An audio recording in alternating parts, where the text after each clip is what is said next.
നരകം എന്ന് പറഞ്ഞാൽ എന്തെന്നറിയോ? അള്ളാഹുവിന്റെ പ്രവാചകൻ സല്ലല്ലാഹു അലൈഹി വസല്ലമ തങ്ങളും സ്വഹാബത്തും ഇങ്ങനെ സംസാരിച്ചു കൊണ്ടിരിക്കുമ്പോ പെട്ടെന്ന് ഒരു ശബ്ദം കേട്ടു. ഒരു ഭയാനകമായ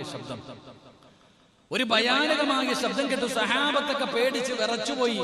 വല്ലാത്ത ശബ്ദം. അള്ളാഹുവിന്റെ റസൂൽ സല്ലല്ലാഹു അലൈഹി വസല്ലമ തങ്ങൾ ചോദിച്ചു, സഹാബ, ഈ ശബ്ദം കേട്ടത് എന്താണെന്ന് നിങ്ങൾക്ക് അറിയോ? അറിയില്ല നബിയെ. അല്ലാഹു റസൂലുഹു അലം. നബി, അല്ലാഹുവിന്റെ റസൂലിനെ അറിയത്തുള്ളൂ, ഞങ്ങൾക്ക് അറിയില്ല. റസൂലുള്ളാഹി സല്ലല്ലാഹു അലൈഹി വസല്ലമ തങ്ങൾ പറഞ്ഞു, ഹാദാ ഹജറുൻ, അതൊരു കല്ല് വന്നു വീണ ശബ്ദമാണ്. ഒരു കല്ല് വന്നു വീണ ശബ്ദമായി. ഏത് കല്ല്? റസൂലുള്ളാഹി സല്ലല്ലാഹു അലൈഹി വസല്ലമ തങ്ങൾ പറയുന്നു, നരകത്തിന്റെ മുകളിൽ നിന്നിട്ട് ഒരു മലക്ക് ഒരു കല്ലെടുത്ത് താഴേക്കിട്ടു. എപ്പോ? 70,000 കൊല്ലം മുമ്പ്. 70,000 വർഷം മുമ്പ് നരകത്തിന്റെ മുകളിൽ നിന്നൊരു മലക്ക് ഒരു കല്ലെടുത്ത് അങ്ങോട്ട് താഴോട്ടിട്ട്. ഇപ്പൊ കിണറ്റിയിടുന്ന പോലെ, കിണറ്റിന്റെ മുകളിൽ നിന്ന് ഒരു ചെറിയ കല്ലെടുത്ത് നമ്മൾ താഴേക്ക് ഇടുന്നത് പോലെ നരകത്തിന്റെ മുകളിൽ നിന്നൊരു മലക്കൊരു കല്ലെടുത്ത് താഴേക്കിട്ടു. ആ കല്ല് 70,000 കൊല്ലമെടുത്തു താഴെ വന്ന് വീഴാൻ. ആ കല്ല് താഴെ വന്ന് വീണ ശബ്ദമാണ് നിങ്ങൾ കേട്ടതെന്ന് നബി മുഹമ്മദ് മുസ്തഫ അല്ലാഹു അലം. അല്ലാഹു നമ്മളെ കാത്തിരക്ഷിക്കുമാറാകട്ടെ. അപ്പൊ ആഴത്ര ഉണ്ടാകും. എടാ, ഒരു കല്ല് താഴെ കിട്ടപ്പോ ആ കല്ല് താഴെ വന്ന് വീഴാൻ 70,000 വർഷമെടുത്തെങ്കിൽ ഇപ്പൊ ആൾക്കാരൊക്കെ കളിയാക്കിയിട്ട് ചോദിക്കും, ഈ ലോകത്തുള്ളവരെയൊക്കെ ഇടാൻ ഇപ്പൊ നരകം എന്തോ എത്ര വലുതാണല്ലേ? ഈ ലോകത്തുള്ളവരെ മുഴുവനും പിടിച്ച് നരകത്തിലാണ്. നരകത്തിൽ എടാ, നിന്റെ ഉമ്മയുടെ ഗർഭാശയം എത്രയുണ്ട്? ഉമ്മയുടെ വയറെത്രയുണ്ട്? അതിനകത്തല്ലേ നമ്മളൊക്കെ കടന്നത്? അതെങ്ങനെ വന്നു നമ്മൾ അതിനകത്ത് കടക്കാൻ പറ്റുന്നു? ഉമ്മാടെ ഗർഭാശയത്തിന്റെ അകത്ത് എന്തിന്? എത്ര കോടിക്കണക്കിന് പേര് ഹജ്ജിന് പോയാലും അറഫയുടെ മൈതാനയിൽ അള്ളാഹ് ആ ചെറിയ സ്ഥലം കണ്ടിട്ടുണ്ടോ? അള്ളാഹു പോയി സിയാറത്ത് ചെയ്യാൻ ഭാഗ്യം തരുമാറാകട്ടെ. അള്ളാഹു അവിടെ പോയി നിൽക്കാൻ അള്ളാഹു ഭാഗ്യം തരുമാറാകട്ടെ. അവിടെ പോയി നിൽക്കണം. കാരണം എന്തെന്നറിയോ? ചില പാപങ്ങൾ ജീവിതത്തിൽ ചെയ്താൽ തൗബ കൊണ്ട് പൊറുക്കും.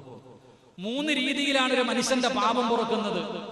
ഒന്നാമത്തെ പാപം, ഒരു മനുഷ്യൻ ജീവിതത്തിൽ സൽക്കർമ്മങ്ങൾ ചെയ്യുമ്പോ പാപം പൊറുക്കും. നമുക്കിത് പഠിക്കാം. ചില സൽക്കർമ്മങ്ങൾ പൊറുക്കുന്നത്, ചില പാപങ്ങൾ പൊറുക്കുന്നത്, നല്ല കാര്യങ്ങൾ ചെയ്യുമ്പോ പാപം പൊറുക്കും. 2, തൗബ ചെയ്താൽ ചില പാപം പൊറുക്കും. 3, ചില പാപം പൊറുക്കണമെങ്കിൽ അത് അറഫയിലെ പൊറുക്കൂ എന്ന് നബി മുഹമ്മദ് മുസ്തഫ സല്ലല്ലാഹു അലൈഹി വസല്ലം തങ്ങൾ പറഞ്ഞു, ജീവിതത്തിൽ ചെയ്ത ചില പാപം പൊറുക്കണമെങ്കിൽ അവിടെ തന്നെ പോകണം. അള്ളാഹു പോകാൻ ഭാഗ്യം തരുമാറാകട്ടെ. കോടിക്കണക്കിന് ജനം പോയാലും ആ അറഫയിൽ ആളുകൊള്ളും. കാരണം ഉമ്മയുടെ ഗർഭാശയം വിശാലമാകുന്നത് പോലെ അറഫ അങ്ങ് വിശാലമാകുമെന്നാണ്. എന്റെ പ്രിയപ്പെട്ട സഹോദരങ്ങൾ, അപ്പൊ ഞാൻ പറഞ്ഞു വന്നത്, എന്റെ പ്രിയപ്പെട്ടവരെ, റസൂലുള്ളാഹി സ്വല്ലല്ലാഹു അലൈഹി വസല്ലമ തങ്ങൾ പറഞ്ഞു, എന്റെ പ്രിയപ്പെട്ട സഹോദരങ്ങളെ, നരകത്തിന്റെ വിശാലതയെ കുറിച്ചാ പഠിപ്പിച്ചേ. അപ്പൊ ആ നരകത്തിലേക്ക് നമ്മൾ അടുക്കും, സ്വർഗത്തിൽ നിന്ന് അകലും. 4, അള്ളാഹുവിന്റെ പ്രവാചകൻ പറയുകയാണ്, തെറ്റ് ചെയ്യുന്നതിലൂടെ സ്വന്തം ശരീരത്തെ നശിപ്പിക്കുകയാണ്. നമ്മുടെ ശരീരത്തിനെ നമ്മൾ നശിപ്പിക്കുകയാണ്. വീടി വലിക്കുമ്പോ തന്നെ എഴുതി വെച്ചിട്ടുണ്ട്, ഇത് വലിക്കരുത്, ശരീരത്തിന് നല്ലതല്ല. ഏത് സാധനം കഴിക്കുമ്പോഴും എഴുതി വെച്ചിട്ടില്ലേ? ശംഭു ആവട്ടെ, തുളസി ആവട്ടെ, എന്തോ ആകട്ടെ, എന്തിലും എഴുതി വെച്ചിട്ടുണ്ട് ഇത് നല്ലതല്ല.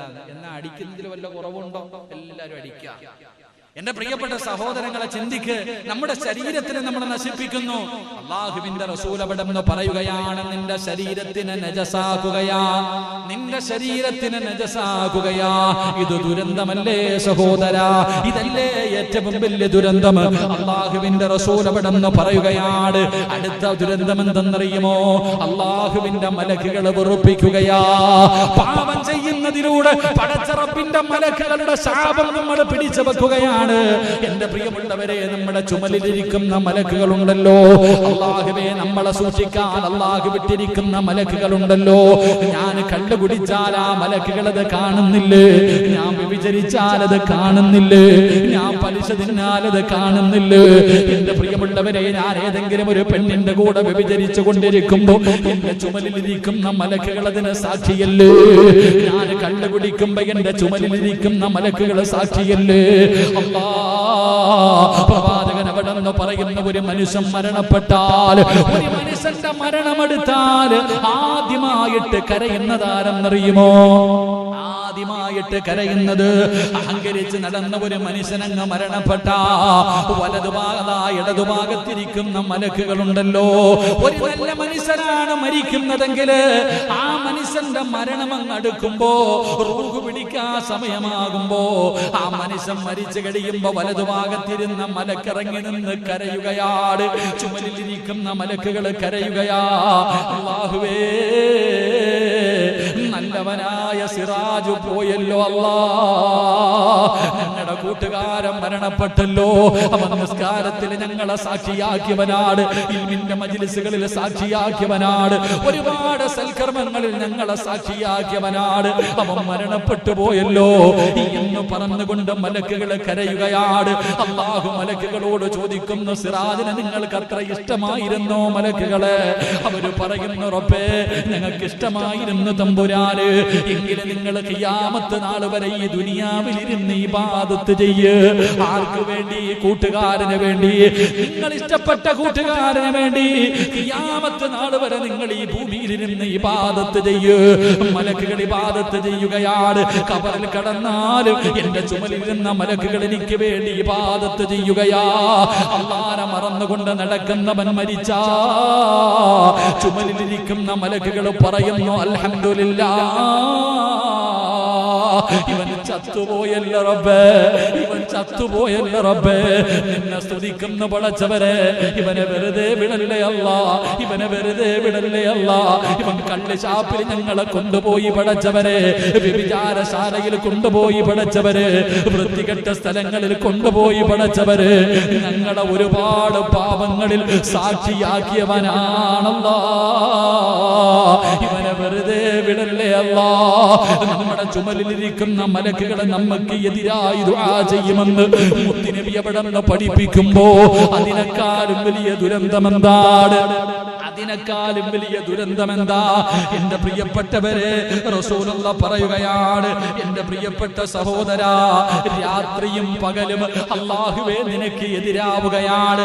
പകല് പാപം ചെയ്താ പകല് നിനക്കെതിരാവുകയാണ്, രാത്രി പാപം ചെയ്താ രാത്രി നിനക്ക് എതിരാവുകയാണ്. അങ്ങനെ രാവും പകലും നിന്നെ കൈയൊഴിയുകയാണ്. പത്താമത്തെ ദുരന്തം എന്തെന്നറിയോ? റസൂലുള്ളാഹി പറയുകയാ, പത്താമത്തെ ദുരന്തമെന്താ? ഈ പത്തനാപുരത്തുകാരനായ ഞാൻ ഇവിടെ ഇരുന്ന് ഇന്നത്തെ ദിവസം എന്തെങ്കിലും ഒരു പാപം ചെയ്തിട്ടുണ്ടെങ്കിൽ മദീനത്ത് പച്ചക്കുപ്പയുടെ മടിത്തട്ടിൽ കിടന്നുറങ്ങുന്ന അഷ്റഫുൽ ഖൽഖ് നബി മുഹമ്മദ് മുസ്തഫ സല്ലല്ലാഹു അലൈഹി വസല്ലമ തങ്ങള് ആ മുത്തുനബി അറിയുമല്ലോ, ആ മുത്തുനബി അറിയുമല്ലോ, ആ മുത്തുനബി പോലും എന്നെ കൈവിടുമല്ലോ, ആ പ്രവാചകൻ എന്നെ കൈയൊഴിയുമല്ലോ, ആ പ്രവാചകൻ എന്നോട് ദേഷ്യപ്പെട്ട പടച്ചവനെ ആരാരും സഹായിക്കാറില്ലാത്ത പടച്ച റബ്ബിന്റെ പരലോകത്ത് എന്റെ കയ്യിൽ പിടിക്കാൻ ആരാവുള്ളത്? എന്നെ സ്വർഗത്തിൽ കൊണ്ടുപോകാൻ ആരാവുള്ളത്? മുത്തുനബിയുടെ ചാരത്തേക്ക്, ഹൗദുൽ കൗസറിന്റെ ചാരത്തേക്ക് ഓടിച്ചെല്ലുമ്പോ റസൂലുള്ളാഹി എങ്ങാണ മാറ്റി ഓടിച്ചാ പടച്ചവരെ നമ്മളെക്കാളും വലിയ നഷ്ടവാളിയാരാ? അതുകൊണ്ട് സഹോദരങ്ങളെ, ഏറ്റവും വലിയ ദുരന്തം ഇതാണ്, ഏറ്റവും വലിയ ദുരന്തം ഇതാണ്. പത്താമത്തെ ദുരന്തമെന്തേ സഹോദരാ? ഏറ്റവും വലിയ ദുരന്തമെന്തേ? പത്താമത്തെ ദുരന്തമെന്താണ്? അതാ മലക്കുൽ മൗത്ത് അസ്റായീൽ ആകാശ ലോകത്ത് നിന്ന് ഇറങ്ങി വരുന്ന ഒരു ദിവസമുണ്ട്. എന്റെ മുന്നിൽ ഉറപ്പായിട്ടും വരും. ഇരിക്കുന്ന അൻസാരിയാകട്ടെ, അല്ലെങ്കിൽ ഇവിടെ ഇരിക്കുന്ന പ്രസിഡന്റ് ആകട്ടെ, ഇരിക്കുന്ന നിങ്ങളാകട്ടെ, ഓരോ മനുഷ്യന്റെ കണ്ണിന്റെ മുന്നിൽ ഫകസഫിനാ അൻക ഇതാഅക ഫബസറുകൽ യൗമ ഹദീദ്. സെക്രട്ടറി ആകട്ടെ, പ്രസിഡന്റ് ആകട്ടെ, ഇമാം ആകട്ടെ, മുഅദ്ദിനാകട്ടെ, ഏതൊരു മനുഷ്യന്റെ മുന്നിലാണെങ്കിലും അസ്റായീൽ എന്ന് പറയുന്ന മലക്ക് കടന്നു വരുമല്ലോ. എന്നിട്ട് തലയുടെ ഭാഗത്ത് നിൽക്കുകയാണ്. അല്ലാഹുവേ, മലക്കുകൾ ഇങ്ങനെ 70,000 ഇറങ്ങി വരുന്നത്. 1-2 മലക്കുകളല്ല, 70 മുതൽ 70,000 വരെ. സിറാജിന്റെ റൂഹ് പിടിക്കാൻ ഒരു കാറ്റടിച്ചാൽ ആ താഴെ വീഴും. ആരോഗ്യമുള്ളവരെ കയ്യുയർത്തിയൊന്നടിച്ചാ താഴെ വീഴുന്ന എന്റെ റൂഹ് പിടിക്കാൻ 70,000 മലക്കുകള്. പടച്ചവനെ, അതാ കാല് പിടിക്കുന്നത് ഒരു വിഭാഗം, 2 കാലും പിടിക്കുന്നു, കൈകള് പിടിക്കുന്നു. മരിക്കുന്നവൻ അനങ്ങാത്തതിന്റെ കാരണം അതാ മോനെ, ഒരു കോഴിക്കുഞ്ഞിനെ അറുത്തിട്ടാ കടന്നു പിടയുമല്ലോ, കൈകാലുകൾ അടിക്കുമല്ലോ. കണ്ടാസ്വദിക്കുന്ന മനുഷ്യ അവസാനം തൊണ്ടക്കുടിയിൽ നിന്ന് റൂഹ് പോകുമ്പോ പടച്ചവനെ തലയിട്ടടിച്ചടിച്ച് അതിന്റെ കണ്ണവസാനം ഇങ്ങനെ അടയുന്നത് നോക്കി ചിരിക്കുന്ന ചെറുപ്പക്കാരാ, എന്റെ പ്രിയപ്പെട്ട സഹോദരാ, മോനെ, കണ്ണിലൂടെ ഇങ്ങനെ റൂഹിറങ്ങി പോകുന്ന രംഗമുണ്ടല്ലോ. എന്റെയും നിങ്ങളുടെയും റൂഹ് പിടിക്കുന്ന ഒരു സമയമുണ്ട്.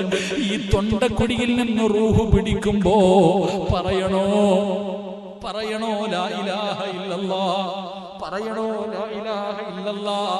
ഈമാനോടുകൂടിയുള്ള ഒരു മരണം വേണോ സഹോദരാ? വെള്ളിയാഴ്ച രാവിലൊക്കെ ഓരോ മനുഷ്യൻ മരണപ്പെടുന്നത് കാണുമ്പോ കൊതി തോന്നാറില്ലേ? ചിലരൊക്കെ വെള്ളിയാഴ്ച മരിക്കുന്നത് കാണുമ്പോ കൊതി തോന്നാറില്ലേ? മോനെ, നിനക്കൊരു നല്ല മരണം കിട്ടുമോ ചെറുപ്പക്കാരാ? മോനെ, ഏറ്റവും വലിയ ദുരന്തം ഈമാനില്ലാത്ത ദുരന്തമാ. ഈമാനില്ലാത്ത മരണം ഒരു വലിയ ദുരന്തമാ സഹോദരാ. അവനെക്കാളും വലിയ നഷ്ടവാളിയില്ലല്ലോ. ലാ ഇലാഹ ഇല്ലല്ലാഹ് പറയാൻ കഴിയാത്തവനെക്കാളും വലിയ നഷ്ടവാളിയാരാ? അല്ലാഹുവിന്റെ ഖുർആൻ പറഞ്ഞില്ലേ? അല്ലാഹുവിന്റെ പരിശുദ്ധമായ ഖുർആൻ പറഞ്ഞല്ലോ, ഏറ്റവും വലിയ വിജയാരെന്നറിയോ? പണവും അധികാരവും ഉള്ളവനല്ല. ഏറ്റവും വലിയ വിജയാരെന്നറിയോ? അവസാനം നന്നാക്കുന്നവനാ, ഈമാനോടുകൂടി മരിക്കാൻ ഭാഗ്യം കിട്ടിയവനാ. അല്ലാഹു നമുക്കതിനുള്ള ഭാഗ്യം നൽകുമാറാകട്ടെ. അതുകൊണ്ട് എന്റെ പ്രിയപ്പെട്ടവരോട് ഓർമ്മപ്പെടുത്തുകയാണ്, ഏറ്റവും വലിയ ദുരന്തങ്ങൾ ഈ 10 ദുരന്തങ്ങളാണ്. ഒരു മനുഷ്യനെ തെറ്റ് ചെയ്യുമ്പോ അവന് സംഭവിക്കുന്ന ദുരന്തങ്ങളെ കുറിച്ചാണ് അല്ലാഹുവിന്റെ റസൂൽ പറഞ്ഞത്. അതുകൊണ്ട് എന്റെ പ്രിയപ്പെട്ട സഹോദരങ്ങളോട്, മുഅ്മിനീങ്ങളോട് അല്ലാഹുവിന്റെ റസൂൽ പറയുകയാണ്, അനസ് ഇബ്നു മാലിക് റളിയല്ലാഹു തആല അൻഹു, അല്ലാഹു അസദ്ദുൽ ഫർഹ ബി തൗബത്തി അബ്ദി. ഒരടിമ അല്ലാഹുവിനോട് തൗബ ചെയ്യുമ്പോ അല്ലാഹു വല്ലാതെ സന്തോഷിക്കുമെന്ന് നബി മുഹമ്മദ് മുസ്തഫ സല്ലല്ലാഹു അലൈഹി വസല്ലം. ഒരു അടിമ ചെയ്തു പോയ ഒരു തെറ്റിന്റെ പേരിൽ അല്ലാഹുവിനോട് പശ്ചാത്തപിക്കുമ്പോ അല്ലാഹുവിന് വല്ലാത്ത സന്തോഷമാണെന്ന് നബിയുനാ റസൂലുള്ളാഹി സ്വല്ലല്ലാഹു. അല്ലാഹു നമുക്ക് തൗബ ചെയ്ത് മരിക്കാൻ അല്ലാഹു ഭാഗ്യം നൽകുമാറാകട്ടെ. അല്ലാഹു തൗബ ചെയ്ത് മരിക്കാൻ അല്ലാഹു ഭാഗ്യം നൽകുമാറാകട്ടെ. എന്റെ പ്രിയമുള്ള സഹോദരങ്ങളെ, പാപമോചനം എന്തിനും ഏത് നല്ല കാര്യം ചെയ്താലും അതിന് പ്രതിഫലം എന്താ? സ്വർഗം പിന്നാവട്ടെ. ദുനിയാവിൽ അല്ലാഹു തരുന്ന പ്രതിഫലം എന്താ? ഏത് നല്ല കാര്യം ചെയ്താലും ഈ ദുനിയാവിൽ അല്ലാഹു നമുക്ക് തരുന്ന സമ്മാനം എന്താ? പാപമോചനം. അതാ നിങ്ങൾ നമ്മൾ ഓരോ കാര്യങ്ങളും നോക്ക്. അല്ലാഹുവിന്റെ റസൂൽ സല്ലല്ലാഹു അലൈഹി വസല്ലം തങ്ങൾ പറഞ്ഞു, ഒരാൾ മുസ്ലിം ആകണമെങ്കിൽ അവൻ ആദ്യം പറയേണ്ട എന്താ? ഷഹാദത്ത് കലിമ. അല്ലാഹു ഈമാൻ തരുമാറാകട്ടെ, അല്ലാഹു ഈമാൻ നൽകുമാറാകട്ടെ. ഒരാൾ മുസ്ലിം ആകണമെങ്കിൽ അവൻ ഷഹാദത്ത് കലിമ പറയണം. ആ ഷഹാദത്ത് കലിമ പറയുന്നവൻ അല്ലാഹു കൊടുക്കുന്ന പ്രതിഫലം എന്താ? സ്വർഗ്ഗം. അത് പോട്ടെ, ഒരാൾ ഷഹാദത്ത് കലിമ പറഞ്ഞാൽ ആ പറയുന്നതിലൂടെ മനുഷ്യൻ അല്ലാഹു കൊടുക്കുന്ന പ്രതിഫലം. ഒരാൾ അല്ലാഹുവേ പടച്ച റബ്ബിന്റെ ദീനിലേക്ക് ഷഹാദത്ത് കലിമ പറഞ്ഞുകൊണ്ട് കടന്നു വന്നാൽ അവൻ അല്ലാഹു കൊടുക്കുന്ന പ്രതിഫലം, അത് പറയുന്നതിന് മുമ്പ് വരെ തന്റെ ജീവിതത്തിൽ ചെയ്ത സർവ്വ പാപങ്ങളും അല്ലാഹു പുറത്തു കൊടുക്കുമെന്ന് നബി മുഹമ്മദ് മുസ്തഫ സല്ലല്ലാഹു അലൈഹി വസല്ലമ തങ്ങൾ പറയുകയാണ്. എന്റെ പ്രിയമുള്ളവരെ, ലാ ഇലാഹ ഇല്ലല്ലാഹ് പറഞ്ഞുകൊണ്ട് ദീനിലേക്ക് കടന്നു വന്നാൽ അതിനു മുമ്പ് എത്ര വലിയ ദ്രോഹം ചെയ്തവനാകട്ടെ, അല്ലാഹുവിന്റെ പ്രവാചകന്റെ പ്രിയപ്പെട്ട കൊച്ചാപ്പയായ ഹംസ റളിയല്ലാഹു തആല അൻഹു, അവിടുത്തെ കരളും കൂമ്പും വരെ വലിച്ചു പറിച്ച് ഹിന്ദ് എന്ന് പറയുന്ന പെണ്ണുണ്ടല്ലോ, വഹ്ശിയുണ്ടല്ലോ, അത്രയും വലിയ റസൂലുള്ളാഹി ഇതുപോലെ വേദനിച്ച രംഗമില്ല. ആ സ്വഹാബി വരെ ദീനിലേക്ക് കടന്നു വന്നില്ലേ? അതിനു മുമ്പ് ചെയ്തത് മുഴുവനും അല്ലാഹു പുറത്തു കൊടുത്തെങ്കിൽ ലാ ഇലാഹ ഇല്ലല്ലാഹയുടെ മഹത്വം അറിയണോ? ഒറ്റ മിനിറ്റ് മിനിറ്റ് കൊണ്ട് സ്വർഗത്തിൽ പോയ ഒരു സഹാബിയുണ്ട്. ഒറ്റ സെക്കൻഡ് കൊണ്ട്, 1 മിനിറ്റ് കൊണ്ട് അള്ളാഹുവിന്റെ സ്വർഗത്തിലേക്ക് കടന്നുപോയ ഒരു സഹാബിയുടെ ചരിത്രമുണ്ട്. അള്ളാഹുവിന്റെ പ്രവാചകൻ അവിടെ നിന്ന് പറയുകയാണ്, റസൂലുള്ളാഹി പറഞ്ഞല്ലോ, അമലുഹു കലീൽ. റസൂലുള്ളാഹി പറയുകയാ, അമലുഹു കലീൽ വഅജ്റുഹു കസീർ. ഒറ്റ മിനിറ്റ് കൊണ്ട് സ്വർഗത്തിൽ പോയ സ്വഹാബി യുദ്ധക്കളത്തിൽ നിൽക്കുകയാണ്, ശത്രുക്കളോട് പോരാടിക്കൊണ്ടിരിക്കുകയാണ്. അള്ളാഹുവിന്റെ പ്രവാചകൻ യുദ്ധക്കളത്തിൽ നിൽക്കുമ്പോ ഒരു മുസ്ലിമായ മനുഷ്യൻ വരുന്ന, മുഹമ്മദേ, എനിക്ക് നിങ്ങളുടെ കൂടെ കൂടണം, എനിക്ക് നിങ്ങളുടെ കൂടെ കൂടണം. അള്ളാഹുവിന്റെ പ്രവാചകന്റെ മുന്നിലേക്ക് കടന്നു വന്നു. റസൂലുള്ളാഹിയോട് പറഞ്ഞു, എനിക്ക് മുസ്ലിമാകണം, എനിക്ക് സ്വർഗത്തിൽ പോകണം. അള്ളാഹുവിന്റെ പ്രവാചകന്റെ മുന്നിലേക്ക് കടന്നു വന്നപ്പോ ആ യുദ്ധം നടക്കുന്ന രണാങ്കണത്തില് ഒരു മുസ്ലിമായ മനുഷ്യൻ വന്നിട്ട് മുത്തുനബിയോട് മുസ്ലിമാകണമെന്ന് പറഞ്ഞപ്പോ അല്ലാഹുവിന്റെ റസൂൽ പറഞ്ഞു കൊടുത്തു, അശ്ഹദു അല്ലാ ഇലാഹ ഇല്ലല്ലാഹ്. അവിടുന്ന് ഷഹാദത്ത് കലിമ പറഞ്ഞു കൊടുക്കുകയാണ്. റസൂലുള്ളാഹിന്റെ കയ്യിൽ പിടിച്ച് ഷഹാദത്ത് കലിമ പറഞ്ഞു. അവിടുന്ന് റസൂലുള്ളാഹിയുടെ മുന്നിൽ നിന്ന് മുസ്ലിമായി. എന്നിട്ട് ആ മനുഷ്യൻ ചോദിക്കുന്നു, നബിയേ, യുദ്ധത്തിൽ ഷഹീദായ എന്ത് കിട്ടും നബിയേ? റസൂലുള്ളാഹി പറഞ്ഞ സ്വർഗ്ഗം കിട്ടും. റസൂലുള്ളാഹി പറഞ്ഞ സ്വർഗ്ഗം കിട്ടും. ഷഹാദത്ത് കലിമ പറഞ്ഞിട്ട് 1 മിനിറ്റ് ആയില്ല, അല്ലാഹുവിന്റെ റസൂൽ പറഞ്ഞു, ഈ രണാങ്കണത്തിൽ ഷഹീദായ സ്വർഗ്ഗം കിട്ടും. ആ ലാ ഇലാഹ ഇല്ലല്ലാഹ് പറഞ്ഞ മുസ്ലിമായ സഹാബി ഉണ്ടല്ലോ, വാളും എടുത്തുകൊണ്ട് രണാങ്കണത്തിലേക്ക് പോകുകയാ. വാളും എടുത്തുകൊണ്ട് ശത്രുക്കളുടെ നടുവിലേക്ക് അതാ പാഞ്ഞു കയറുകയാണ്. 1 നിമിഷം മുമ്പ് വരെ തന്റെ കൂടെ നിന്നവന് പെട്ടെന്ന് കൂറുമാറിയല്ലോ. തന്റെ കൂടെ യുദ്ധക്കളത്തിൽ നിന്നവന് പെട്ടെന്ന് മുഹമ്മദ് നബിയുടെ ചാരത്ത് പോയി മുസ്ലിമായിട്ട് തിരിച്ചു വരുന്നത് കണ്ടപ്പോ ശത്രുക്കൾ 4 ഭാഗത്ത് നിന്ന് വളഞ്ഞിട്ട് വെട്ടിഞ്ഞുറുക്കുകയാ. സുബ്ഹാനല്ലാഹ്. മുത്തുനബിയുടെ മുന്നിലേക്ക് ചുമന്നു കൊണ്ടുവരികയാ. മുത്തുനബിയുടെ മുന്നിലേക്ക് ചുമന്നു കൊണ്ടുവരികയാ. ആരെയെന്നറിയോ? 1 മിനിറ്റ് മുമ്പ് ഷഹാദത്ത് കലിമ പറഞ്ഞിട്ട് പോയ സ്വഹാബി, 1 മിനിറ്റ് മുമ്പ് മുസ്ലിമായിട്ട് പോയ സ്വഹാബി. ആ സഹാബിയുടെ ജനാസ കൊണ്ടുവന്നപ്പോഴാണ് റസൂലുള്ളാഹി പറഞ്ഞു, സഹാബാ, അമലുഹു കലീൽ. അമല് കുറച്ചേ ഉള്ളൂ. ഒരുപാട് നിസ്കാരമില്ല, ഒരു സുജൂദ് പോലും ചെയ്തിട്ടില്ല, ഒരു നോമ്പ് പോലും പിടിച്ചിട്ടില്ല, ഒരു ദിക്ർ പോലും പറഞ്ഞിട്ടില്ല, ഒരു സുജൂദ് പോലും ചെയ്യാത്ത മനുഷ്യന് 1 മിനിറ്റ് കൊണ്ട് ഷഹീദായിട്ട് തിരിച്ചു വരികയാണ്. റസൂലുള്ളാഹി പറഞ്ഞു, അമല് ചെറുതാ, പക്ഷേ പ്രതിഫലം വലുതാണ് സഹാബാ. അല്ലാഹുവിന്റെ സ്വർഗ്ഗത്തിലേക്ക് പച്ചപ്പറവയെ പോലെ പറന്നുപോയെന്ന ചരിത്രം പറയുമ്പോ ലാ ഇലാഹ ഇല്ലല്ലാഹ് വെറുതെ തെള്ളി നീക്കാറുള്ളതല്ല, തസ്ബീഹ് എടുത്ത് വെച്ച് ചിരിച്ചും കളിച്ചും പറയാറുള്ളതല്ല. ലാ ഇലാഹ ഇല്ലല്ലാഹ് പറഞ്ഞ അവന്റെ പാപം അല്ലാഹു പൊറുക്കുമെന്ന് നബി മുഹമ്മദ് മുസ്തഫ സല്ലല്ലാഹു അലൈഹി വസല്ലമ തങ്ങൾ. 1 മിനിറ്റ് നിങ്ങൾ ചിന്തിക്ക്, ഒരു സുജൂദ് പോലും ചെയ്യാതെ സ്വർഗ്ഗത്തിൽ പോയ സഹാബി. അല്ലാഹു ഈമാൻ തരുമാറാകട്ടെ, അല്ലാഹു ഈമാൻ തരുമാറാകട്ടെ. അങ്ങനെ വേണം, അതാ മനുഷ്യന്മാര്. റസൂലുള്ളാഹി സ്വല്ലല്ലാഹി അലൈഹി വസല്ലമ തങ്ങളുടെ മുന്നിൽ വന്നിട്ട് പറഞ്ഞു, നബിയെ, എനിക്ക് മുസ്ലിം ആകണം, എന്ത് ചെയ്യണം? ഷഹാദത്ത് കലിമ പറഞ്ഞു കൊടുത്തു. യുദ്ധത്തിൽ പോയാൽ എനിക്ക് സ്വർഗ്ഗം കിട്ടും. വാള് കൊടുത്തോണ്ട് അങ്ങോട്ട് പോയി നോക്കുമ്പോ 8 മിനിറ്റ് മുമ്പ് വരെ കൂടെ നിന്നവൻ കൂറുമാറി തിരിഞ്ഞു വരാ. വിടുവോ? മിനിറ്റുകൾക്കുള്ളിൽ കൊണ്ടുവന്നു. അല്ലാഹുവേ, സ്വർഗ്ഗത്തിലേക്ക് പറന്നുപോയി. അല്ലാഹു ഈമാൻ നൽകുമാറാകട്ടെ.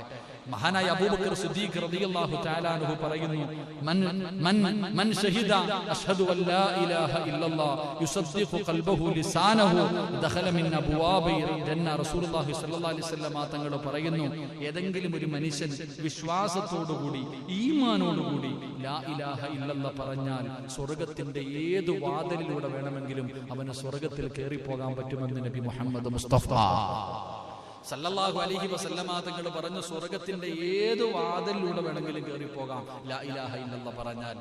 മഹാനായ അബൂ ഹുറൈറ റളിയല്ലാഹു തആല അൻഹു റിപ്പോർട്ട് ചെയ്യുന്ന ഹദീസ്, ഏതെങ്കിലും ഒരു മനുഷ്യൻ ഇഖ്ലാസോടുകൂടി ലാ ഇലാഹ ഇല്ലല്ലാഹ് എന്ന് പറഞ്ഞാൽ ഇല്ലാ ഹറമല്ലാഹു അലൈഹി നാർ, നരകത്തിന്റെ തീ അവനെ തൊടില്ല എന്ന് നബി മുഹമ്മദ് മുസ്തഫ സല്ലല്ലാഹു അലൈഹി വസല്ലം. അല്ലാഹു നമുക്ക് ഈമാൻ നൽകുമാറാകട്ടെ. അതാണ് ആ ദിക്റിന്റെ മഹത്വം, അതാണ് ആ ദിക്റിന്റെ മഹത്വം. എന്റെ പ്രിയപ്പെട്ട സഹോദരങ്ങളെ, അബൂ ഹുറൈറ അനസ് റളിയല്ലാഹു തആല അൻഹു റിപ്പോർട്ട് ചെയ്യുന്ന ഹദീസ്, നാളെ ഈ ദിക്ർ ഇത് പറയാത്തവന്മാര് മുഴുവനും വായിക്കകത്ത് കൈവച്ചിട്ട് കടിക്കുന്ന ഒരു രംഗമുണ്ട്. എടാ, കള്ളുകുടിയനാകട്ടെ, വ്യഭിചാരിയാകട്ടെ, എത്ര വലിയ വൃത്തികെട്ടവനാകട്ടെ, പക്ഷെ അവന്റെ നാവ് കൊണ്ട് ലാ ഇലാഹ ഇല്ലല്ലാഹ് പറഞ്ഞിട്ടുണ്ടെങ്കിൽ അവൻ ചെയ്ത പാപത്തിന്റെ ശിക്ഷ കഴിഞ്ഞിട്ടാണെങ്കിലും അല്ലാഹുവിന് സ്വർഗം കൊടുക്കുമെന്ന് നബി മുഹമ്മദ് മുസ്തഫ. എത്ര വലിയ പാപം ചെയ്തവനാണെങ്കിലും അവൻ ലാ ഇലാഹ ഇല്ലല്ലാഹ് എന്ന് പറഞ്ഞിട്ടുണ്ടോ, ഓൻ എന്നെങ്കിലും ഒരു കാലത്ത് സ്വർഗത്തിൽ പോകും. അപ്പോഴാണ് ഇത് പറയാത്ത മഹാന്മാരൊക്കെ പറയണത്, ഇതൊക്കെ ഒന്ന് പറയാൻ പോലും പറ്റിയില്ലല്ലോ അല്ലാഹ്. അവിടെ വെച്ചാണ് പൊളിച്ചവനും വറുത്തവനൊക്കെ പറയുക, അവിടെ വെച്ചാണ് ഇവരൊക്കെ പറയുന്നത്, ഇതൊന്നും പൊരിയ ദുനിയാവി വെച്ച് ഒരു വട്ടം ഒന്ന് പറയാൻ പറ്റില്ലല്ലോ പടച്ചോനെ എന്ന് വായിക്കകത്ത് കൈവച്ച് കടിക്കുന്ന രംഗം. അള്ളാഹു നമുക്ക് ഈമാൻ നൽകി അനുഗ്രഹിക്കുമാറാകട്ടെ.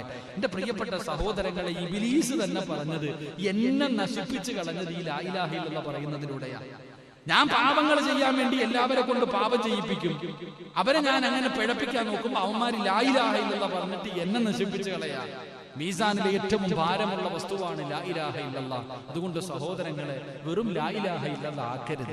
അതേ ഉള്ളൂ, വെറും ലാ ഇലാഹ ഇല്ലല്ലാഹ് അല്ല, അത് പറയുമ്പോൾ അതിന്റെ അർത്ഥം മനസ്സിലാക്കി ലാ ഇലാഹ ഇല്ലല്ലാഹ് അതിന്റെ അർത്ഥം മനസ്സിലാക്കി പറ. അത് മീസാൻ നിറയ്ക്കുമെന്ന് ആദരവായ പ്രവാചകൻ നബി മുഹമ്മദ് മുസ്തഫ സല്ലല്ലാഹു അലൈഹി വസല്ലമ തങ്ങൾ പഠിപ്പിക്കുന്നു. എന്റെ പ്രിയമുള്ളവരെ, ഞാൻ പറഞ്ഞു വന്നത്, ലാ ഇലാഹ ഇല്ലല്ലാഹ് എന്ന് പറഞ്ഞാൽ പാപം പൊറുക്കുകയാണ്.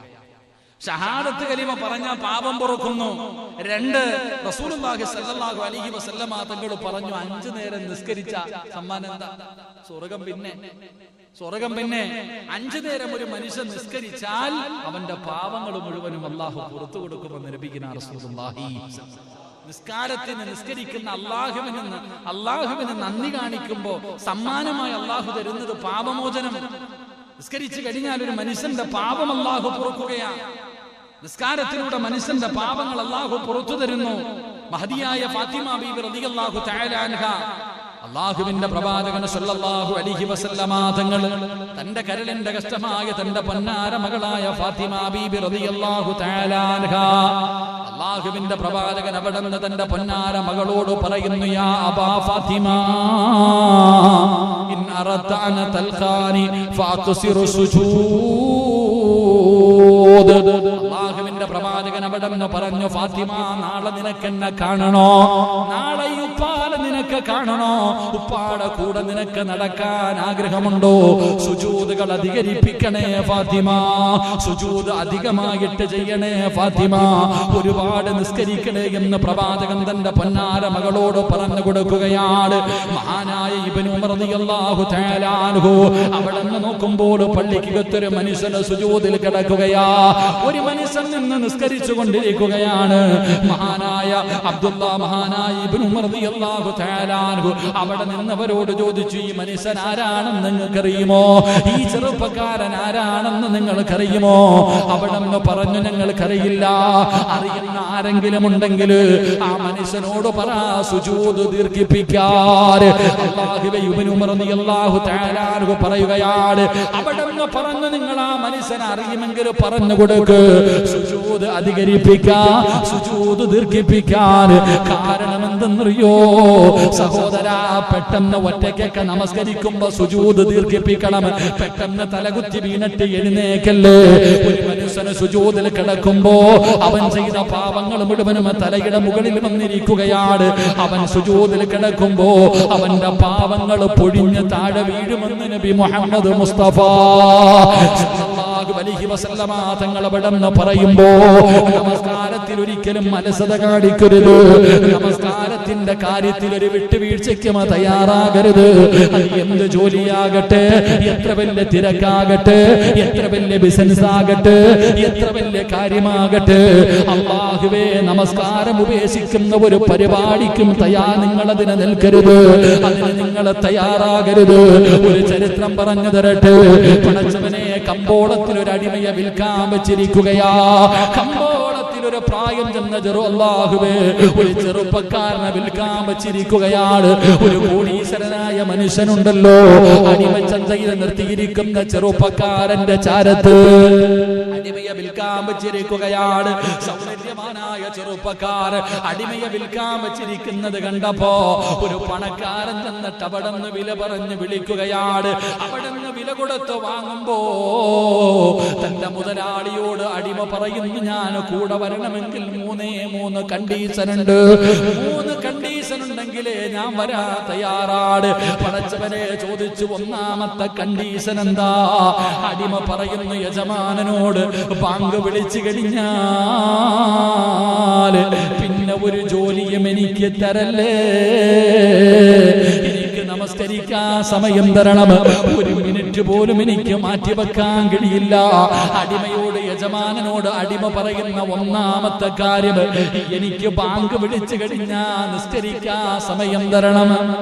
അടിമ പറയാ യജമാനനോട് പറയുന്നു, എനിക്ക് 3 കാര്യമാ പറയാനുള്ളത്. 1, ബാങ്ക് വിളിച്ച് എനിക്ക് നിസ്കരിക്കണം. അതിലൊരു വിട്ടുവീഴ്ചയ്ക്ക് ഞാൻ തയ്യാറല്ല. കടയിൽ ജോലിക്ക് കയറുമ്പോ ആരാപ്പ പറയാ മുതലാളിയോട് ബാങ്ക് വിളിച്ചാ പള്ളി വിടണം? കടയിൽ ജോലിക്ക് പോയി ആരാ പറയാ മുതലാളിയോട്, എനിക്ക് ജോലി വേണം, ജോലിയൊക്കെ തരാം, പക്ഷെ ജോലിയൊക്കെ കിട്ടും. ശരി, ഞാനിവിടെ ജോലിക്ക് കയറണമെങ്കിൽ ഒന്നാമത്തെ കണ്ടീഷൻ 1-ാം തീയതി ശമ്പളം കിട്ടണമെന്നല്ല. 1-ാം തീയതി ശമ്പളം കിട്ടണമെന്നല്ല, ബാങ്ക് വിളിച്ചാൽ എനിക്ക് നിസ്കരിക്കാൻ പോകണം. അടിമ പറഞ്ഞു, 1-ാമത്തെ കാര്യം ബാങ്ക് വിളിച്ചാൽ എനിക്ക് നിസ്കരിക്കണം. യജമാനൻ സമ്മതിച്ചു. 2-ാമത്തെ കണ്ടീഷൻ എന്താ? രാത്രി ഞാൻ ഒരു ജോലി ചെയ്യൂല. രാത്രി ഒരു ജോലി ഞാൻ ചെയ്യൂല. രാത്രി കാലങ്ങളിൽ എനിക്ക് വേണം, പകല് ചെയ്യുന്ന ജോലിയേ ഉള്ളൂ, രാത്രി ഞാൻ ഒരു ജോലിയും ചെയ്യില്ല. യജമാനൻ സമ്മതിച്ചു. 3-ാമത്തെ കാര്യം എന്താ? എന്റെ റൂമിന്റെ അകത്ത് ഒരാളും കയറാൻ പാടില്ല. ഞാൻ കിടക്കുന്നത് എവിടെയാണോ അവിടെ ഒരാളും എന്റെ റൂമിന്റെ അകത്ത് കയറാൻ പാടില്ല. അങ്ങനെ സമ്പന്നനായ യജമാനൻ അടിമയെ കൊട്ടാരത്തിന്റെ മുന്നിൽ കൊണ്ടുപോയിട്ട് പറഞ്ഞു, നിനക്ക് ഇഷ്ടമുള്ള റൂം എടുത്തോളാൻ. ഈ ചങ്ങാതി ഇങ്ങനെ നടക്കാ യജമാനന്റെ കൊട്ടാരത്തിലെ മനോഹരമായ റൂമുകളുടെ ചാരത്തുകൂടെ പോയി അവസാനം വീടിന്റെ ചാരത്ത് ആർക്കും വേണ്ടാതെ ഒരു ചെറിയ റൂം അടക്കുന്നുണ്ട്. അൽഹംദുലില്ലാ, ഇത് മതി എനിക്ക്. എന്റെ പ്രിയമുള്ള സഹോദരങ്ങളെ, ആ അടിമ ബാങ്ക് വിളിച്ചു കഴിഞ്ഞാൽ നിസ്കരിക്കാൻ പോകും. രാത്രി കാലങ്ങളിൽ ജോലിയൊന്നുമില്ല. എന്റെ പ്രിയപ്പെട്ട സഹോദരങ്ങളെ, യജമാനനോട് പറഞ്ഞിട്ടുണ്ട്, എന്റെ റൂമിന്റെ അകത്ത് കേറാൻ പാടില്ല. രാത്രി കാലമായാൽ യജമാനൻ കള്ളു കുടിച്ചിട്ട് പെണ്ണുങ്ങൾ ഉടുതുളി ഉരിഞ്ഞിട്ട് ഡാൻസ് ചെയ്യുകയാണ്. അവരുടെ കൂടെയാണ് പടച്ചറപ്പിനെ മറന്ന് ജീവിക്കുന്ന ഒരു യജമാനനാണ്. പടച്ചവനെ അവസാനം ഒരു ദിവസമുണ്ടല്ലോ, തന്റെ അടിമയുടെ റൂമിന്റെ അകത്ത് വല്ലാത്ത പ്രകാശം കാണുകയാണ്. തന്റെ കൊട്ടാരത്തിന്റെ മുകളിലൂടെ കള്ളു കുടിച്ചുകൊണ്ട് യജമാനൻ ഇങ്ങനെ നടക്കുമ്പോ തന്റെ അടിമയുടെ കൊട്ടാരത്തിൽ തന്റെ അടിമയുടെ റൂമിന്റെ അകത്ത് വല്ലാത്ത ഒരു പ്രകാശം.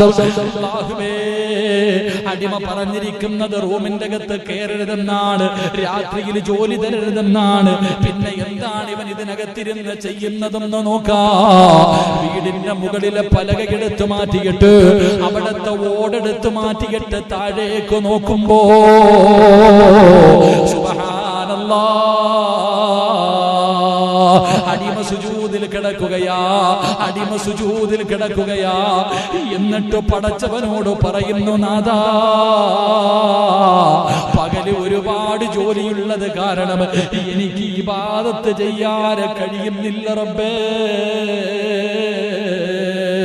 പകൽ എനിക്ക് യജമാനൻ ഒരുപാട് ജോലി ചെയ്ത് കൊടുക്കണമല്ലോ, അത് കാരണം എനിക്ക് ഇബാദത്ത് ചെയ്യാൻ സമയം കിട്ടുന്നില്ല. ഈ രാത്രി കിട്ടുന്ന സമയമേ ഉള്ളൂ പടച്ചവരെ, എനിക്ക് നീ പുറത്തു തരണേ അല്ലാ. എന്നെ നരകത്തിൽ നിന്ന് കാക്കണേ അല്ലാ. സുജൂദിൽ കിടന്ന് കരയുകയാ. യജമാനൻ നോക്കുമ്പോ പടച്ചവരെ, പകല് ജോലിയുള്ളത് കാരണം എനിക്ക് ഒരുപാട് നിസ്കരിക്കാൻ കഴിയുന്നില്ല. ഈ രാത്രി കിട്ടുന്ന സമയമേ ഉള്ള തമ്പുരാന് സുജൂദിൽ കിടന്ന് കരയുകയാണ്. യജമാനൻ അവിടെ തന്നെ ഇരുന്നു. അല്ലാഹുവേ, സുബഹിക്ക് ബാങ്ക് വിളിക്കുന്നത് വരെ ആ അടിമാതിന്റെ സുജൂദിൽ കിടന്ന് കരയുന്ന രംഗമാ. എന്റെ പ്രിയമുള്ള സഹോദരങ്ങളെ, നിസ്കരിക്കാൻ തുടങ്ങിക്കഴിഞ്ഞാൽ അങ്ങനെയാണ്. അത് വല്ലാത്ത ഒരു ലഹരിയാ ചെറുപ്പക്കാരാ. നമസ്കാരം ഒരു ലഹരിയാ മോരെ, നിസ്കാരം ഒരു ലഹരിയാ മോരെ. ആ നിസ്കാര യഥാർത്ഥ മനസ്സുകൊണ്ടങ്ങ് അതിലേക്ക് അടുത്തു കഴിഞ്ഞാൽ അത് റബ്ബുമായിട്ടുള്ള ഒരു മുനാജാത്താണല്ലോ, അല്ലാഹുവിനോടുള്ള സംസാരമാണല്ലോ. അല്ലാഹുവേ, മഹാനായ അബ്ദുല്ലാഹ് ഇബ്നു നസ്ർ റളിയല്ലാഹു തആല അൻഹു, മഹാനായ അബ്ദുല്ലാഹ് ഇബ്നു ദാരിസ് റളിയല്ലാഹു തആല അൻഹു മഹാനവറുകൾ അവിടുന്ന് സക്കറാത്തിന്റെ അവസ്ഥയിൽ കിടക്കുകയാ. അതാ രോഗം പിടിച്ച് മരണത്തോടെ മല്ലടിച്ചുകൊണ്ട് കിടക്കുമ്പോ മഹാനായ യഹ്യ ഇബ്നു ഉമർ റളിയല്ലാഹു തആല അൻഹു അവിടുന്ന് കാണാൻ പോവുകയാണ്. സക്കറാത്തിന്റെ അവസ്ഥയിൽ കിടക്കുന്ന ദാരിസ് തങ്ങൾ കരയുകയാ, അവിടുന്ന് കരയുകയാണ്. ഇബ്നു ഉമർ റളിയല്ലാഹു തആല അൻഹു അവിടുന്ന് ദാദാ മഹാനായ യഹ്യ ഇബ്നു ഉമർ റളിയല്ലാഹു തആല അൻഹു അവിടുന്ന് ചോദിക്കുന്നു, ദാരിസ് തങ്ങളെ എന്തിനാ കരയുന്നത്? മരണത്തിനെ പേടിച്ചിട്ടാണോ? മരണം അടുത്തത് കൊണ്ടാണോ കരയുന്നത്?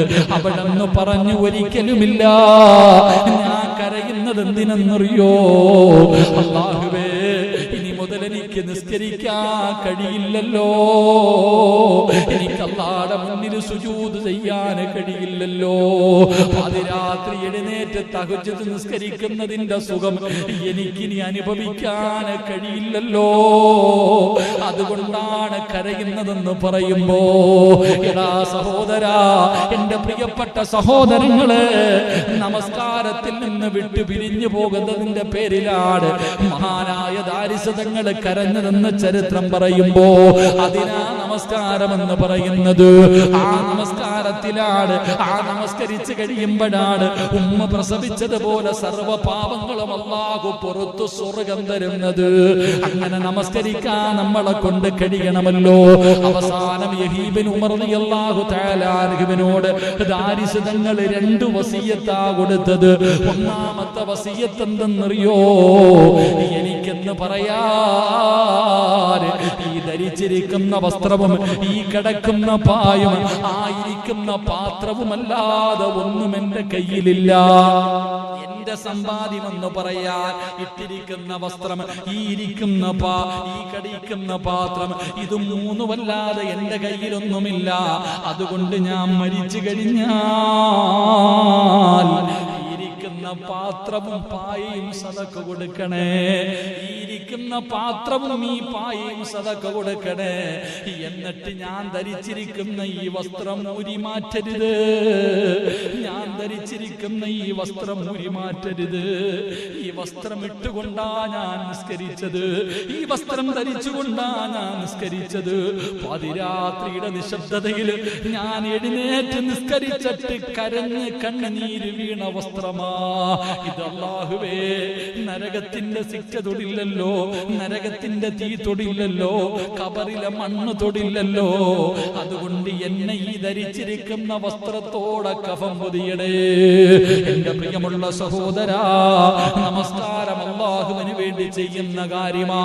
അത് ചെയ്യുമ്പോ അല്ലാഹു തരുന്ന പ്രതിഫലം, നമ്മുടെ പാപം അല്ലാഹു പുറത്തു തരുമെന്ന് നബി മുഹമ്മദ് മുസ്തഫ സല്ലല്ലാഹു അലൈഹി വസല്ലമ തങ്ങൾ പറയുമ്പോ, എന്റെ പ്രിയമുള്ളവരെ, നോമ്പ് പിടിച്ച പ്രതിഫലം എന്താണ്? നോമ്പ് പിടിച്ച നമ്മുടെ പാപം പൊറുക്കുകയാണ്, നോമ്പ് പിടിക്കുന്നവന്റെ പാപം പൊറുക്കുകയാണ്. എന്റെ പ്രിയമുള്ളവരെ, ഹജ്ജിന്റെ പ്രതിഫലം എന്താ? കഷ്ടപ്പെട്ട് സമ്പാദിച്ച പണം കൊണ്ട് അല്ലാഹുവിന്റെ പരിശുദ്ധമായ കഅബാലയത്തിൽ പോയി ഹജ്ജ് ചെയ്താൽ അല്ലാഹു കൊടുക്കുന്ന പ്രതിഫലം എന്താ? ഉമ്മ പ്രസവിച്ചതുപോലെ അല്ലാഹു അവനെ ശുദ്ധീകരിക്കുമെന്ന് നബി മുഹമ്മദ് മുസ്തഫ സല്ലല്ലാഹു അലൈഹി വസല്ലം. അതാ പടച്ച റബ്ബ് ഹജ്ജ് ചെയ്ത ഒരു മനുഷ്യന് കൊടുക്കുന്ന പ്രതിഫലം അവന്റെ പാപങ്ങൾ അല്ലാഹു പൊറുക്കുകയാ.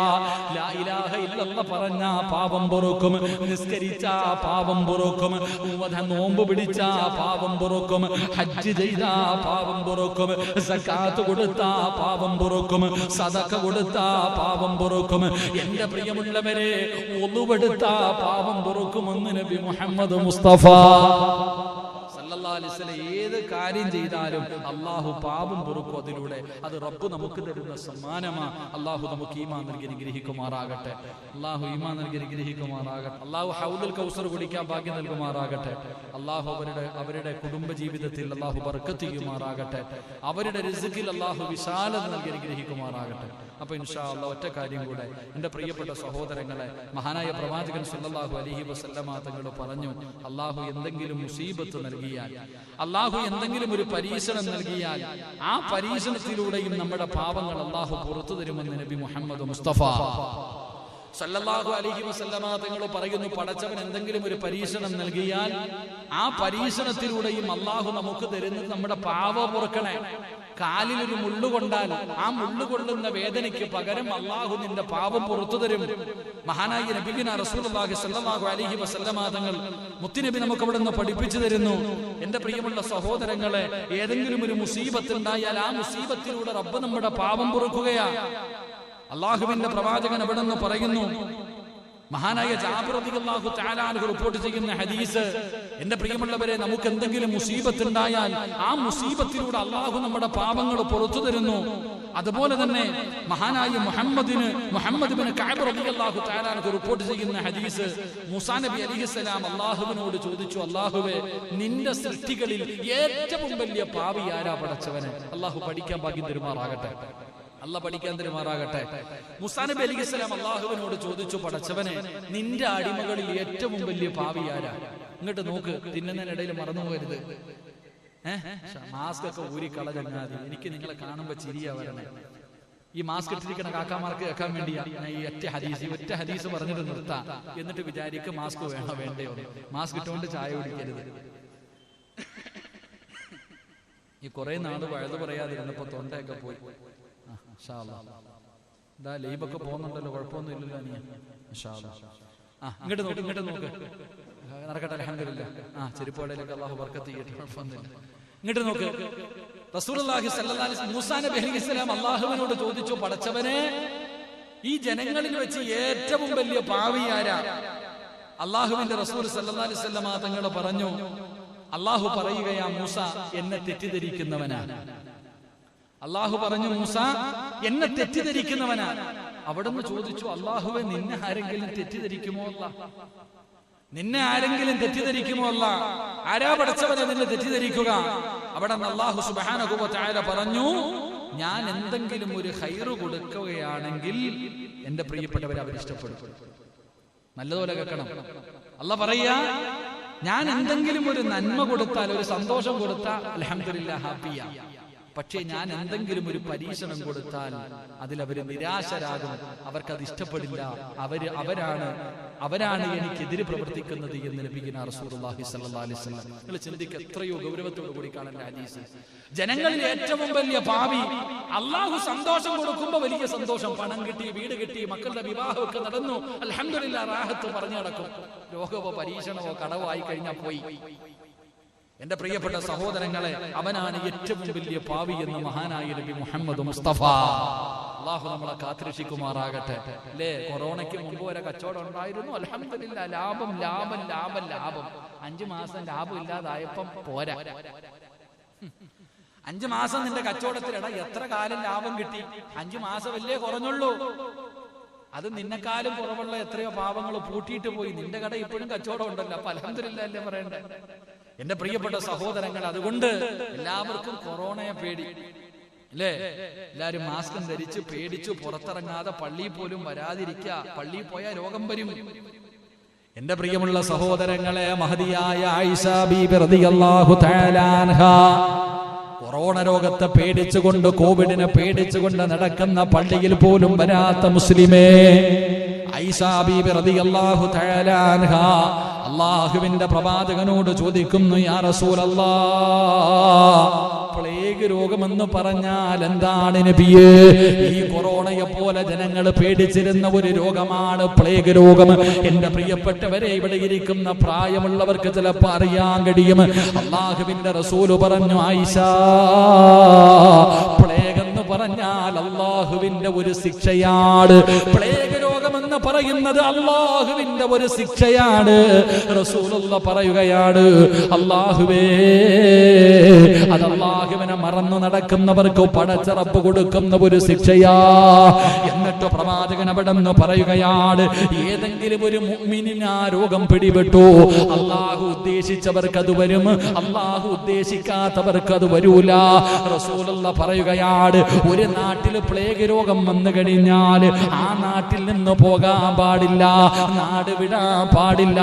ഇത് അല്ലാഹു വരുമെന്ന് തീരുമാനിച്ചാൽ എനിക്ക് വരുമെന്ന് പറഞ്ഞ് ക്ഷമിച്ചുകൊണ്ട് ആരെങ്കിലും ആ നാട്ടിൽ ജീവിച്ചാൽ അല്ലാഹു അവന് പ്രതിഫലം കൊടുക്കുമെന്ന് നബി മുഹമ്മദ് മുസ്തഫ സല്ലല്ലാഹു അലൈഹി വസല്ലമ തങ്ങൾ പറയുകയാണ്. ഒരു നാട്ടിൽ പ്ലേഗ് വന്നു കഴിഞ്ഞാൽ ഇത് പടച്ച റബ്ബിന്റെ ശിക്ഷയാണ്. അല്ലാഹു ഉദ്ദേശിച്ചവർക്കേ ഇത് വരൂ. നല്ലതുപോലെ കേട്ടോ, അല്ലാഹു ഉദ്ദേശിച്ചവർക്കേ ഇത് വരൂ, അല്ലാഹു ഉദ്ദേശിക്കാത്തവർക്ക് ഇത് വരില്ല.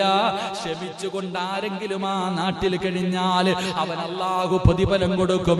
ഇനി ആർക്കെങ്കിലും ആ രോഗം വന്ന് മരണപ്പെട്ട അല്ലാഹു അവന് ഷഹീദിന്റെ കൂലി കൊടുക്കുമെന്ന് ആദരവായ പ്രവാചകൻ നബി മുഹമ്മദ് മുസ്തഫ സല്ലല്ലാഹു അലൈഹി വസല്ലമ തങ്ങൾ പറയുമ്പോ, എന്റെ പ്രിയപ്പെട്ടവരെ, കോവിഡ് എന്ന് പറയുന്ന ഒരു വൈറസ് കടന്നു വന്നപ്പോ ജനങ്ങൾക്ക് കുടുംബക്കാരുടെ വീട്ടിൽ പോകാൻ പേടിയാണ്, പള്ളിയിൽ പോകാൻ പേടിയാണ്, മറ്റൊരുത്തന്റെ കയ്യിൽ പിടിച്ചിട്ട് മുസാഫഹ് ചെയ്യാൻ പേടിയാണ്, മറ്റൊരാളുടെ ചാരത്ത് പോയി നിൽക്കാൻ പേടിയാണ്, നമസ്കരിക്കുമ്പോ അടുത്തടുത്തിരുന്ന് നിസ്കരിക്കാൻ പേടിയാണ്, കള്ളിഷാപ്പിൽ നിരന്ന് നിൽക്കുമ്പോ അകലമില്ല, ബസിന്റെ അകത്ത് യാത്ര ചെയ്യുമ്പോ അകലമില്ല, മാർക്കറ്റിൽ നിൽക്കുമ്പോ പേടിയില്ല, പള്ളിക്കകത്ത് വരുമ്പോ മാത്രം എന്തേ ഇത്ര ഭയം മുസ്ലിമേ? എങ്കിലൊരു ചരിത്രം പറയാ. മഹാനായ മുആദ് ഇബ്നു ജബൽ റളിയല്ലാഹു തആല അൻഹു, മുആദ് ഇബ്നു ജബൽ റളിയല്ലാഹു തആല അൻഹുവിന്റെ നാട്ടില് അതാ പടച്ചവനെ പ്ലേഗ് രോഗം ഇങ്ങനെ പടരുകയാ. നാട്ടുകാർ മുഴുവനും ഓടുകയാണ്. പ്ലേഗ് രോഗം വന്നപ്പോ ജനങ്ങൾ മുഴുവനും നാട് വിടുകയാണ്. മഹാനായ മുആദ് ഇബ്നു ജബൽ റളിയല്ലാഹു തആല അൻഹു നാട് വിട്ടു പോകുന്നവരോട് ചോദിക്കുകയാ, നിങ്ങളെവിടെ പോകുകയാ? നിങ്ങളെവിടെ പോകുകയാ? അല്ലാഹുവിന്റെ റസൂല് പറഞ്ഞത് നിങ്ങൾക്ക് ഓർമ്മയില്ലേ? ഇത് അല്ലാഹു നമുക്ക് തന്നിരിക്കുന്ന അവസരമാ, അല്ലാഹു ഇത് നമുക്ക് നൽകിയിരിക്കുന്ന അനുഗ്രഹമാ. എന്തിനാ നാട് വിടുന്നത്? മുആദ് ഇബ്നു ജബൽ റളിയല്ലാഹു തആല അൻഹു പറയുകയാണ്, ഏതെങ്കിലും ഒരു മനുഷ്യന് പ്ലേഗ് രോഗം വന്ന് മരണപ്പെട്ട അവന് ഷഹീദിന്റെ കൂലിയുണ്ടെന്നാ, അവന് ഷഹീദിന്റെ കൂലിയുണ്ടെന്നാ. പിന്നെ എന്തിനാ നിങ്ങൾ ഭയപ്പെട്ടുകൊണ്ട് നാട് വിടുന്നത്? മഹാനായ മുആദ് ഇബ്നു ജബൽ റളിയല്ലാഹു തആല അൻഹു പ്ലേഗ് രോഗം പടർന്നുകൊണ്ടിരിക്കുമ്പോ നാട്ടിൽ തന്നെ നിൽക്കുകയാണ്. അല്ലാഹുവേ, നിന്റെ റഹ്മത്ത് ഞങ്ങൾക്ക് തരണേ അല്ലാ. തന്റെ രണ്ടാമക്കളെയും തന്റെ ഭാര്യമാര്, 2 ഭാര്യമാരുണ്ട്, ആ ഭാര്യമാരെ ഒരുമിച്ചിരുത്തിയിട്ട് മഹാനായ മുആദ് ഇബ്നു ജബൽ റളിയല്ലാഹു തആല അൻഹു ദുആ ചെയ്യുകയാ. അല്ലാഹുവേ, ഷഹീദിന്റെ കൂലിയാണല്ലോ, നിന്റെ റഹ്മത്ത് ഞങ്ങൾക്ക് തരണേ അല്ലാ. മഹാനവർ നോക്കുമ്പോ, മഹാനായ മുആദ് ഇബ്നു ജബൽ റളിയല്ലാഹു തആല അൻഹു നോക്കുമ്പോ തന്റെ ആരോഗ്യവാന്മാരായ 2 മക്കളുണ്ടല്ലോ, ചെറുപ്പക്കാരായ യോദ്ധാക്കളായ 2 മക്കള് രോഗം വന്നിട്ട്, പ്ലേഗ് രോഗം വന്നിട്ട് വേദന സഹിക്കാൻ കഴിയാതെ കിടക്കുകയാണ്. വാപ്പ കാണാൻ പോകുകയാ. പ്ലേഗ് രോഗം പിടിച്ചു മരണത്തോട് മല്ലടിച്ചു കൊണ്ടിരിക്കുന്ന മക്കളുടെ ചാരത്ത് ചെന്നിട്ട് ചോദിച്ചു, മക്കളെ, പരാതി വല്ലതുമുണ്ടോ? പ്രയാസം വല്ലതുമുണ്ടോ? മക്കളെ, ക്ഷമിക്ക്, അല്ലാഹു നമുക്ക് സ്വർഗം തരാമെന്ന് പറഞ്ഞിട്ടുണ്ട്. മരണപ്പെട്ട ഷഹീദിന്റെ കൂലിയാ. അൽ ഹഖ്ഖു മിർ റബ്ബിക ഫലാ തകൂനന്ന മിനൽ മുംതരീൻ. മഹാനായ മുആദ് ഇബ്നു ജബൽ റളിയല്ലാഹു തആല അൻഹു പ്ലേഗ് രോഗം പിടിച്ച് മരണത്തോട് മല്ലടിക്കുന്ന മക്കളോട് പറയുകയാ, അല്ലാഹ് പറഞ്ഞത് തരും മക്കളെ, മക്കള് പേടിക്കണ്ട, ഷഹീദിന്റെ കൂലിയാ. പ്ലേഗ് പ്ലേഗ് രോഗം പിടിച്ച് മരിക്കാൻ കിടക്കുന്ന മക്കൾക്ക് സമാധാനത്തിന്റെ, സന്തോഷത്തിന്റെ, സ്വർഗത്തിന്റെ വാപ്പ പറഞ്ഞു കൊടുക്കുന്നത്. 2 മക്കളും മരണപ്പെട്ടു. മഹാനായ മുആദ് ഇബ്നു ജബൽ റളിയല്ലാഹു തആല അൻഹു പടച്ചവനെ തന്റെ ഭാര്യമാർക്കും ഈ പ്ലേഗ് വന്നു. അപ്പോഴും തന്റെ ഭാര്യമാരോട് ചെന്ന് പടച്ചവരെ 2 ഭാര്യമാരുണ്ടായിട്ടും വേർതിരിവില്ല, 2 പേരോടും നീതിയായ രീതിയിലാണ് പെരുമാറുന്നത്. മുആദ് ഇബ്നു ജബൽ റളിയല്ലാഹു തആല അൻഹു തന്റെ ഭാര്യമാരോട് യാത്ര പറയുകയാണ്. അവിടുന്ന് പൊരുത്തം ചോദിക്കുകയാണ്. അവർക്ക് സ്വർഗം കിട്ടുമെന്നുള്ള സന്തോഷ വാർത്ത അറിയിച്ചു കൊടുക്കുകയാ. എന്റെ പ്രിയമുള്ളവരെ, 2 ഭാര്യമാരും അവിടുന്ന് മരണപ്പെട്ടു. അവസാനം മുആദ് ഇബ്നു ജബൽ റളിയല്ലാഹു തആല അൻഹു അവിടുന്ന് തനിക്കും പ്ലേഗ് രോഗം വന്നിട്ട് ഈ ലോകത്ത് നിന്ന് ഷഹീദായി പോയെന്ന ചരിത്രം പറയുമ്പോ എന്തിനാ ഭയപ്പെടുന്നത്? വരാനുള്ളത് എവിടെ വെച്ചാണെങ്കിലും വരും. കള്ളുപിടിക്കാൻ ഭയപ്പെടല്ല വന്നേ, ബീവറേജ് പോയപ്പോഴല്ലേ വന്നേ, അല്ലാതെ പള്ളി വന്നപ്പോഴല്ലേ വന്നേ. ആ പോയാലും കുഴപ്പമില്ല. അള്ളാഹു നമുക്ക് ഈമാൻ നൽകി അനുഗ്രഹിക്കുമാറാകട്ടെ. അതുകൊണ്ട് പേടിച്ച് നടക്കാതെ അള്ളാനെ പേടിച്ച് ജീവിക്ക്. അള്ളാഹു നമുക്ക് ഭാഗ്യം നൽകി അനുഗ്രഹിക്കുമാറാകട്ടെ. അള്ളാഹു നമുക്ക് ഈമാൻ നൽകി അനുഗ്രഹിക്കുമാറാകട്ടെ. അപ്പൊ എന്റെ പ്രിയപ്പെട്ട സഹോദരങ്ങളെ, നന്മയിലേക്ക് അടുക്ക്, തൗബ ചെയ്യ്, മടങ്ങ്. ഇന്ന് കണ്ടവനെ നാളെ കാണാത്ത ദുനിയാവ്. അതുകൊണ്ട് എന്റെ പ്രിയമുള്ള സഹോദരങ്ങളെ, അള്ളാഹുവിനോട് ആത്മാർത്ഥമായി ദുആ ചെയ്ത് പശ്ചാത്തപിച്ചു മടങ്ങി ഇനിയുള്ള കാലം അള്ളാഹുവിന്റെ തൃപ്തിയിലും പൊരുത്തത്തിലുമായി ജീവിക്കാൻ അള്ളാഹു ഭാഗ്യം നൽകി അനുഗ്രഹിക്കുമാറാകട്ടെ. ബിസ്മില്ലാഹിർ റഹ്മാനിർ റഹീം. അൽഹംദുലില്ലാഹി റബ്ബിൽ ആലമീൻ. അല്ലാഹുമ്മ സ്വല്ലി അലാ സയ്യിദിനാ മുഹമ്മദിൻ വഅലാ ആലി സയ്യിദിനാ മുഹമ്മദ്. അല്ലാഹുമ്മ അൻസിൽഹുൽ മഖഅദൽ മുഖറബ ഇൻദക യൗമൽ ഖിയാമ. അർഹമർ റഹീമായ കരുണക്കടലായ ദയാലുവായ മലിക്കുൽ ജബ്ബാറായ പടച്ചവനെ ഒരുമിച്ച് കൂടല്ല നീ കബൂലാക്കണേ അല്ലാഹ്. അല്ലാഹുവേ, നീ ഇഷ്ടപ്പെട്ടവരല്ലാതെ ഒരു മനുഷ്യനും ഈ സദസ്സിലില്ല റഹ്മാനെ. ഇന്ന് നിന്നോട് എന്ത് ചോദിച്ചാലും നീ തരുമെന്ന് ഞങ്ങൾക്കറിയാം പടച്ചവനെ. അല്ലാഹുവേ, ഞങ്ങൾക്ക് പണവും അധികാരവും സ്ഥാനമാനങ്ങളൊന്നും വേണ്ട. ഞങ്ങളുടെ ജീവിതത്തിൽ ചെയ്തു പോയ പാപങ്ങളൊന്ന് പുറത്തു തന്നാ മതി റഹ്മാനെ. അല്ലാഹുവേ, ഞങ്ങൾ ഒരുപാട് പാപങ്ങൾ ചെയ്തവരാണ് തമ്പുരാനെ. കരുണക്കടലായ റബ്ബേ, ഞങ്ങളുടെ പാപങ്ങൾ നീ പുറത്തു താ റഹ്മാനെ. ഇവിടെ നിന്നിറങ്ങി പോകുമ്പോ എല്ലാ പാപങ്ങളും പുറത്തവരായി നിലയിൽ നീ ഞങ്ങളെ യാത്രയാക്കണേ തമ്പുരാനെ. അല്ലാഹുവേ, പെടാനെ വീടിന്റെ അകത്ത് കിടന്ന് വേദനിക്കുന്നത് കാണേണ്ട അവസ്ഥ നീ തരല്ലേ റഹ്മാനെ. അവരുടെ പൊരുത്തം നൽകണേ റബ്ബേ. അവരുടെ കാൽച്ചുവട്ടിൽ കിടക്കുന്ന സ്വർഗം ഞങ്ങൾക്ക് നൽകണേ അല്ലാ. അല്ലാഹുവേ, പടച്ചവനെ, ഞങ്ങളിൽ പലരും പല പല രോഗങ്ങൾ കൊണ്ട് പ്രയാസപ്പെടുന്നവരാണ് തമ്പുരാനെ. രോഗം തരുന്നവൻ നീയാണ് റബ്ബേ. അത് മാറ്റാനുള്ള കഴിവ് നിനക്ക് മാത്രമേ ഉള്ളൂ റബ്ബേ. അല്ലാഹുവേ, നീ ഞങ്ങൾക്ക് ശിഫ നൽകണേ അല്ലാ, ആഫിയത്ത് നൽകണേ അല്ലാ. കഷ്ടപ്പെട്ട് സമ്പാദിച്ചത് മുഴുവനും വിറ്റ് ചികിത്സിച്ചാലും മാറാത്ത ഒരു രോഗവും ഞങ്ങൾക്ക് നീ തരല്ലേ അല്ലാ. ഞങ്ങളെ നീ ദുനിയാവിലിട്ട് നരകിപ്പിക്കല്ലേ അല്ലാ. മറ്റുള്ളവർക്ക് ഭാരമാകുന്ന ജീവിതം നൽകല്ലേ അല്ലാ. എല്ലാവരും മരിക്കാൻ വേണ്ടി ദുആ ചെയ്യുന്ന അവസ്ഥ വരെ ഞങ്ങളെ എത്തിക്കല്ലേ അല്ലാ. അല്ലാഹുവേ, പടച്ചവനെ, ഞങ്ങളുടെ മക്കളെ നീ സ്വാലിഹീങ്ങളാക്കണേ അല്ലാ. കണ്ണിന് കുളിർമയുള്ള മക്കളാക്കണേ അല്ലാ. ഞങ്ങളെ സ്വർഗത്തിൽ കൊണ്ടുപോകുന്ന മക്കളാക്കണേ അല്ലാ. അല്ലാഹുവേ, എപ്പോൾ എവിടെ വെച്ചാണ് മരിക്കുന്നതെന്നറിയില്ല. ഈമാനോടുകൂടിയുള്ള ഒരു മരണം നൽകണേ അല്ലാ. ഷഹീദിന്റെ കൂലി കിട്ടുന്ന മരണം നൽകണേ അല്ലാ. 40 പേര് നല്ലത് പറയുന്ന മരണം നൽകണേ അല്ലാ. ഞങ്ങളെ കടക്കാരാക്കി മരിപ്പിക്കല്ല റബ്ബേ. ഞങ്ങളെ കടക്കാരാക്കി മരിപ്പിക്കല്ല റബ്ബേ. പാപങ്ങൾ ചെയ്തുകൊണ്ടിരിക്കുന്ന സമയത്ത് ഞങ്ങളെ മരിപ്പിക്കല്ലേ അല്ലാ. തൗബ ചെയ്തിട്ട് മരിക്കാൻ ഭാഗ്യം നൽകണേ അല്ലാ. തൗബ ചെയ്തിട്ട് മരിക്കാൻ ഭാഗ്യം നൽകണേ അല്ലാ. അല്ലാഹുവേ, പടച്ചവനെ റബ്ബേ, ഈ ദുആ നീ സ്വീകരിക്കണേ അല്ലാ. ആരെല്ലാം ഇവിടെയെല്ലാം വെച്ച് ദുആ കൊണ്ട് വസിയത്ത് ചെയ്തു എല്ലാവരുടെയും ഹലാലായ മുറാദുകൾ നീ ഹാസിലാക്കണേ അല്ലാ. അല്ലാഹുവേ, പടച്ചവനെ, നീ ഞങ്ങളെ കൈവിടല്ലേ റഹ്മാനെ. അല്ലാഹു, ഇവിടുത്തെ ഉസ്താദന്മാരെ നീ അനുഗ്രഹിക്കണേ അല്ലാ. മുസമ്മിൽ ഉസ്താദിന് ആഫിയത്തും ദീർഘായുസ്സും നൽകണേ അല്ലാ. സ്വാലിഹായ സന്താനങ്ങളെ നൽകണേ അല്ലാ. പടച്ചവനെ, ഈ ജമാഅത്തിന്റെ പരിപാലന സമിതിയെ നീ അനുഗ്രഹിക്കണേ അല്ലാ. ഈ നന്മയ്ക്ക് അവർ കൂട്ടുനിൽ നിൽക്കുന്നവരാ അല്ലാ. പ്രത്യേകിച്ച് പടച്ചവനെ പ്രസിഡന്റ് റബ്ബേ, അദ്ദേഹത്തിന്റെ പ്രയാസങ്ങൾ മാറ്റണേ അല്ലാ.